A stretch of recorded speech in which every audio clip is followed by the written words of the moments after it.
ಸ್ನೇಹಿತರೆ ನಮಸ್ಕಾರ, ನಾನು ನಿಮ್ಮ ರಾಕೇಶ್ ಶಾರುಂಡಿ. ಡೆವಿಲ್ ಸಿನಿಮಾ ಅದ್ದೂರಿಯಾಗಿ ರಿಲೀಸ್ ಕೂಡ ಆಯಿತು. ಜನರು ಅದನ್ನು ಸೆಲೆಬ್ರೇಟ್ ಕೂಡ ಮಾಡಿದ್ರು, ಅಭಿಮಾನಿಗಳು ಅದನ್ನು ಅಕ್ಕರೆಯಿಂದ ರಿಸೀವ್ ಕೂಡ ಮಾಡಿದ್ರು. ಒಂದು ಮಟ್ಟಿಗಿನ ಯಶಸ್ಸನ್ನು ಅದು ಸಿನಿಮಾ ಕಾಣ್ತಾ ಇದೆ.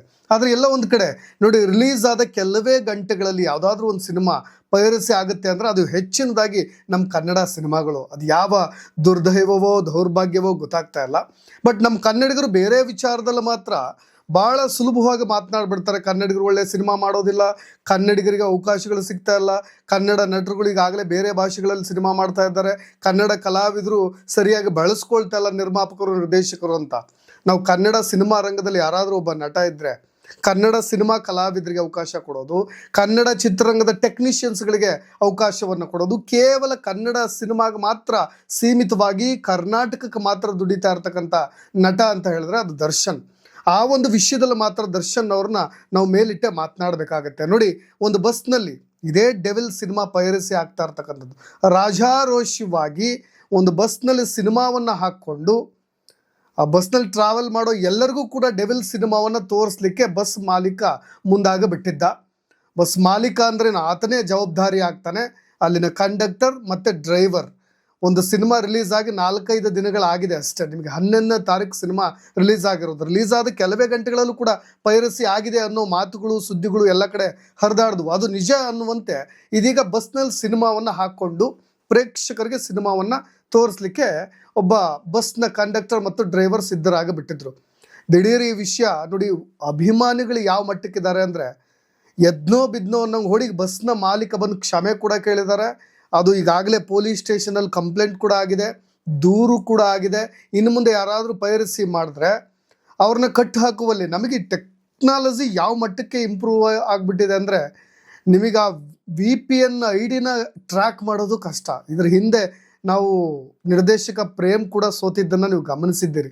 ಅವ್ರ ಸಿನಿಮಾ ಪೈರಸಿ ಆಗಬೇಕಾದ್ರೆ ಸೆಕೆಂಡಿಗೆ ನಿಮಿಷಕ್ಕೆ ಬೇರೆ ಬೇರೆ VPNಗಳಲ್ಲಿ ಅದು ಅಪ್ಲೋಡ್ ಆಗ್ತಾ ಇರುತ್ತೆ. ನಮಗೆ ಯಾರು ಅಪ್ಲೋಡ್ ಮಾಡ್ತಾ ಇದ್ದಾರೆ ಅನ್ನೋದು ಕಂಡುಹಿಡಿಯೋದು ಕೂಡ ಕಷ್ಟವಾಗಿಬಿಡುತ್ತೆ.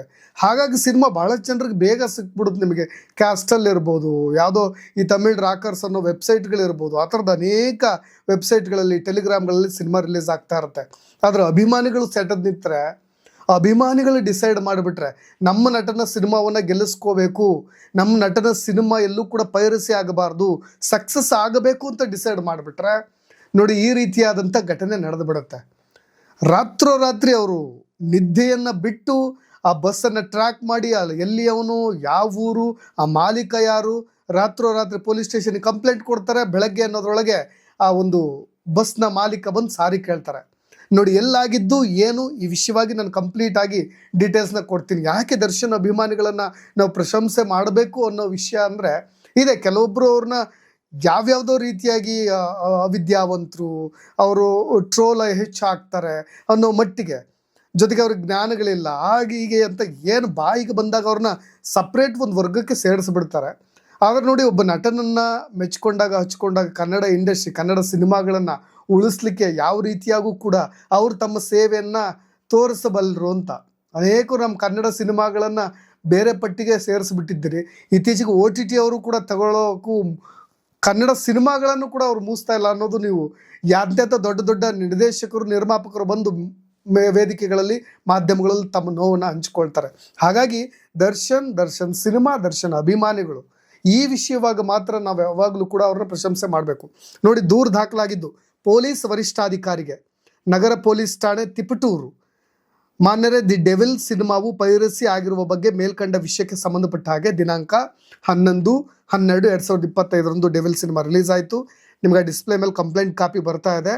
15/12/2025 ಒಂದು ಪ್ರೈವೇಟ್ ಬಸ್ನಲ್ಲಿ, ಅದು ಕೂಡ ಬಸ್ಸಿನ ಸಂಖ್ಯೆ ಲಾಸ್ಟ್ ನಂಬರ್ ನಾನು ಹೇಳ್ಬಿಡ್ತೀನಿ, 1457 ಅಂತ. ಈ ಬಸ್ನಲ್ಲಿ ಸಂಜೆ ಸುಮಾರು 5:15ಕ್ಕೆ ತಿಪಟೂರಿನಿಂದ ಮತ್ತಿಘಟ್ಟಕ್ಕೆ ಪ್ರಯಾಣ ಮಾಡ್ತಾ ಇರ್ತೀನಿ. ಅಂದರೆ ಒಬ್ಬ ಟ್ರಾವೆಲ್ ಮಾಡ್ತಾ ಇರ್ತಕ್ಕಂಥ ಪ್ಯಾಸೆಂಜರ್, ಆತ ದರ್ಶನ್ ಅಭಿಮಾನಿ ಕೊಟ್ಟಿರ್ತಕ್ಕಂಥ ದೂರು. ನಾನು ಬಸ್ನಲ್ಲಿ 45 ನಿಮಿಷಗಳ ಕಾಲ TV ನೋಡಿದೆ. ಕಂಪ್ಲೀಟಾಗಿ ಡೆವಿಲ್ ಸಿನಿಮಾವನ್ನು ಹಾಕಿಬಿಟ್ಟಿದ್ದ. ನೋಡಿದ ತಕ್ಷಣ ಅದರ ವಿಡಿಯೋ ಮಾಡಿಕೊಂಡೆ, ಫೋಟೋ ತೊಗೊಂಡೆ. ನಾನು ಸೀದಾ D ಕಂಪನಿ ಅಧ್ಯಕ್ಷರಿಗೆ ಅದನ್ನು ಕಳಿಸ್ಕೊಟ್ಟೆ. ನಂತರ ಈ ವಿಚಾರವನ್ನು ಅಧ್ಯಕ್ಷರಾದಂಥ ಪ್ರವೀಣ್ ಕುಮಾರ್ ಮತ್ತು ನಿರ್ದೇಶಕರಾದಂಥ ಪ್ರಕಾಶ್ ಅವ್ರ ಗಮನಕ್ಕೂ ತರಲಾಯಿತು. ಅದಾದ ಮೇಲೆ ಇದನ್ನು ಕಂಪ್ಲೇಂಟ್ ಕಾಪಿಯನ್ನು ನಾವು ದೂರನ್ನು ಕೊಟ್ವಿ. ನೋಡಿ, ನಾನು ಕೊನೆಯದಾಗಿ ಪೊಲೀಸ್ನವರಿಂದ ಒಂದು ಸ್ವೀಕೃತಿ ಪತ್ರವೂ ಕೂಡ ಬಂದಿದೆ. ಅವರು ಯಾವ ಕಾರಣಕ್ಕೆ ಏನು ಎತ್ತ ಅನ್ನೋದನ್ನು ಕೂಡ ತಗೊಂಡಿದ್ದಾರೆ. ಇದು ಒಂದು ನಾನ್ ಕಾಗ್ನಿಸಬಲ್ ಅಫೆನ್ಸ್ ಆಗುತ್ತೆ. ಸೀರಿಯಸ್ ಅಫೆನ್ಸ್ ಅಲ್ಲದೆ ಇದ್ರೂ ಕೂಡ ನಾನ್ ಕಾಗ್ನಿಸಬಲ್ ಅಫೆನ್ಸ್ ಆಗುತ್ತೆ. ಅವ್ರ ಮೇಲೆ ಆ ಥರದ ಕಠಿಣ ಕ್ರಮ ಆಗದೆ ಇದ್ರೂ ಕೂಡ ಇದು ಒಂದು ಸ್ವಲ್ಪ ಎಫೆಕ್ಟ್ ಆಗುತ್ತೆ ಯಾರಿಗೆ ಈ ತಪ್ಪನ್ನು ಎಸಗಿದಂಥವ್ರಿಗೆ. ಮುಂದೆ ಕಾನೂನಾತ್ಮಕವಾಗಿ ಕೂಡ ಅವರು ದೊಡ್ಡ ಫೈಟನ್ನು ಎದುರಿಸಬೇಕಾಗಬಹುದು. ಸ್ನೇಹಿತರೆ, ನಿರ್ಮಾಪಕರು, ನಿರ್ದೇಶಕರು ಇದನ್ನು ಯಾವ ರೀತಿಯಾಗಿ ಸೀರಿಯಸ್ ತೆಗೆದುಕೊಳ್ತಾರೋ ಆ ರೀತಿಯಾಗಿ ಅವರಿಗೆ ಎಫೆಕ್ಟ್ ಆಗುತ್ತೆ ಅನ್ನೋದನ್ನು ನಾನು ಇನ್ನೊಂದು ಸ್ವಲ್ಪ ಒತ್ತಿ ಹೇಳ್ತಾ ಇದ್ದೀನಿ. ನೋಡಿ, ದಿಢೀರಾಗಿ ಬಸ್ ಮಾಲೀಕರು ಕ್ಷಮೆ ಕೇಳಿದ್ದನ್ನು ಕೂಡ ನಾನು ವಿಡಿಯೋದಲ್ಲಿ ಕೊನೆಯದಾಗಿ ಪ್ಲೇ ಮಾಡ್ತೀನಿ. ಒಟ್ಟಾರೆಯಾಗಿ ದರ್ಶನ್ ಸಿನಿಮಾ, ಡೆವಿಲ್ ಸಿನಿಮಾ ಅದು ಪರ ವಿರೋಧ ಎಲ್ಲ ರೀತಿಯ ವಿಮರ್ಶೆಗಳ ನಡುವೆಯೂ ಕೂಡ ಒಂದು ಮಟ್ಟಿಗಿನ ಸಕ್ಸಸ್ಸನ್ನು ಕಂಡು ಬಾಕ್ಸ್ ಆಫೀಸ್ನಲ್ಲಿ ನಿಮಗೆ ಅಖಂಡ 2 ಇರ್ಬೋದು, ದುರಂಧರ್ ಸಿನಿಮಾ ಇರ್ಬೋದು, ಇವೆರಡೂ ಸಿನಿಮಾಗಳಿಗೂ ಕೂಡ ಫೈಟ್ ಕೊಡ್ತಾ ಇದೆ. ಎಲ್ಲ ಒಂದು ಕಡೆ ಅಖಂಡ 2 ಸಿನಿಮಾ ಹೇಳಿದ ಮಟ್ಟಿಗಿನ ನಿರೀಕ್ಷೆ ಮಟ್ಟಿಗಿನ ಯಶಸ್ಸನ್ನು ಕಾಣದೇ ಇದ್ರು ಕೂಡ ಒಂದು ಕಡೆ ದುರಂಧರ್ ಅದು ಅದ್ಭುತವಾಗಿ ಸಿನಿಮಾ ಓಡ್ತಾ ಇದೆ. ಅದಕ್ಕೂ ಕೂಡ ಪೈಪೋಟಿಯನ್ನು ಡೆವಿಲ್ ಸಿನಿಮಾ ಕೊಡ್ತಾ ಇದೆ. ಇದೆಲ್ಲದರ ನಡುವೆ ವಿಜಯಲಕ್ಷ್ಮಿ ಅವರ ಸಂದರ್ಶನ, ಅದು ಕೂಡ ಸೋಷಿಯಲ್ ಮೀಡಿಯಾದಲ್ಲಿ ವೈರಲ್ ಆಗ್ತಾ ಇರೋದು. ಅನೇಕ ವಿಷಯಗಳನ್ನು ದರ್ಶನ್ ಬಗ್ಗೆ ಅವರು ಹಂಚಿಕೊಂಡಿದ್ದಾರೆ. ಅನೇಕ ವಿಷಯಗಳನ್ನು, ಮಾಹಿತಿಯನ್ನು ತಿಳಿಸ್ಪಡಿಸೋ ಕೆಲಸವನ್ನು ಮಾಡಿದ್ದಾರೆ. ದರ್ಶನ್ ಅವ್ರಿಗೆ ಪೇನ್ ಇಲ್ಲ, ಆ ವಿಚಾರಗಳ ಬಗ್ಗೆ ಚರ್ಚೆ ಕೂಡ ಮಾಡಲಾಯಿತು. ಅದರ ಬಗ್ಗೆಯೂ ಕೂಡ ಡಿಸ್ಕಷನ್ ಮಾಡಿದ್ದಾರೆ. ಅನೇಕ ವಿಷಯಗಳು, ಏನೇನೆಲ್ಲ ಗೊಂದಲಗಳಿತ್ತು, ಕ್ಲಾರಿಟಿ ಇತ್ತು, ಅದನ್ನೆಲ್ಲವನ್ನು ಕೂಡ ತೆಗೆದುಕೊಳ್ಳುವ ಪ್ರಯತ್ನವನ್ನು ಮಾಡಿದ್ದಾರೆ. ಸ್ನೇಹಿತರೆ, ಕೊನೆಯದಾಗಿ ನಾನು ದರ್ಶನ್ ವಿಚಾರವಾಗಿ ಒಬ್ಬರ ಸಂದರ್ಶನ ಮಾಡಿದ್ದೀನಿ. ನನ್ನ ಹಳೆಯ ವಿಡಿಯೋಗಳನ್ನು ನೀವು ಗಮನಿಸಿದಾಗ ಅಲ್ಲಿ ಅನೇಕ ಮಾಹಿತಿಗಳು ಕೂಡ ನಿಮಗೆ ಸಿಗಬಹುದು. ಅದನ್ನು ಕೂಡ ಪಡೆದುಕೊಳ್ಳುವ ಪ್ರಯತ್ನವನ್ನು ಮಾಡ್ಬೋದು. ಜೊತೆಗೆ ಕ್ಷಮೆ ಕೇಳಿರ್ತಕ್ಕಂಥ ವಿಡಿಯೋ ಬಸ್ ಮಾಲೀಕರು, ಅದನ್ನು ನಾನು ಪ್ಲೇ ಮಾಡ್ತಾ ಈ ವಿಡಿಯೋನ ಎಂಡ್ ಮಾಡ್ತೀನಿ. ಮತ್ತೆ ಕನ್ನಡ ಸಿನಿಮಾ ಉಳಿಬೇಕು, ಕನ್ನಡ ಭಾಷೆ ಉಳಿಬೇಕು, ಕನ್ನಡ ಚಿತ್ರರಂಗ ಬೆಳಿಬೇಕು ಅನ್ನೋರು ಮೊದಲು ಈ ಪೈರಸಿಯನ್ನು ಮಾಡೋದನ್ನು ನಿಲ್ಲಿಸಿದ್ರೆ ಈ ಸಿನಿಮಾ ರಂಗ, ಈ ಸಿನಿಮಾ ಕ್ಷೇತ್ರ ಏನು ಕೊಡುಗೆ ಕೊಡ್ತಾ ಇದೆಯಲ್ಲ ಕನ್ನಡ ಭಾಷೆಗೆ, ಕರ್ನಾಟಕಕ್ಕೆ, ಆಗ ಕರ್ನಾಟಕ ರಾಜ್ಯವು ಕೂಡ ಬೆಳೆಯುತ್ತೆ, ಕನ್ನಡ ಭಾಷೆಯು ಕೂಡ ಬೆಳೆಯುತ್ತೆ.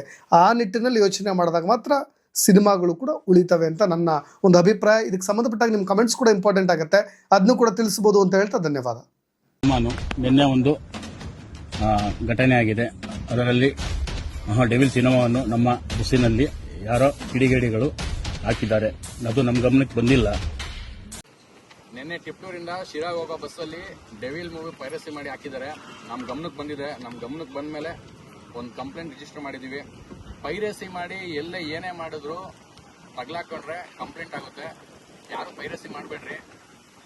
ಮತ್ತು ಯಾರು ಪೈರಸಿ ಮಾಡಬೇಕು ಅಂತ ಯೋಚನೆ ಮಾಡೋರು ಸ್ವಲ್ಪ ತಲೆಯಲ್ಲಿ ಬುದ್ಧಿ ಇಟ್ಕೊಂಡು ಯೋಚನೆ ಮಾಡಿ. ನೆಕ್ಸ್ಟ್ ಇದೇ ಥರ ಯಾರು ಕಂಪ್ಲೇಂಟ್ ಪೈರಸಿ ಮಾಡಿದ್ರೆ ಇದೇ ಥರ ಕಂಪ್ಲೇಂಟ್ ಆಗುತ್ತೆ, ಸೀದಾ ಒಳಗೆ ಹೋಗೋದಂತೂ ಗ್ಯಾರಂಟಿ. ಇಷ್ಟು ಹೇಳೋಕೆ ಇಷ್ಟಪಡ್ತಿರ್ತೀನಿ. ದಯವಿಟ್ಟು ಪೈರಸಿ ಮಾಡಿದವರಿಗೆ ದಯವಿಟ್ಟು ಇದು ನೋಡ್ಕೊಳ್ಳಿ. ಉದಾಹರಣೆಯಲ್ಲಿ ನಮ್ಮ ಟಿಪ್ಟೂರಿಂದ ಉಳಿಯಾರ್ ಟು ಶಿರಾಗ್ ಹೋಗೋ ಬಸ್ಸಲ್ಲಿ ಈ ತರ ಮೂವಿ ಹಾಕಿರೋದಕ್ಕೆ ಕಂಪ್ಲೇಂಟ್ ಮಾಡಿದೀವಿ. ಅವರು ಬರ್ತಾವ್ರೆ, ಬಸ್ಸು ತಗೊಂಡ್ಬರ್ತಾವ್ರೆ. ಈ ತರ ಆಗಿದೆ. ಮುಂದಕ್ಕೆ ಯಾರಿಗೂ ಈ ತರ ತೊಂದರೆ ಆಗ್ಬಾರ್ದು ಅಂದ್ರೆ ದಯವಿಟ್ಟು ಈ ತರ ಪೈರಸಿ ಆಗಿರೋ ಲಿಂಕ್ ಓಪನ್ ಮಾಡಬೇಡಿ. ಮೂವಿ ಅಂತೂ ನೋಡ್ಲೇಬೇಡಿ. ಪೈರಸಿ ಆಗಿರೋ ದಯವಿಟ್ಟು ಥಿಯೇಟರ್ ಅಲ್ಲೇ ಬಂದು ನೋಡಿ ಅಷ್ಟೇ.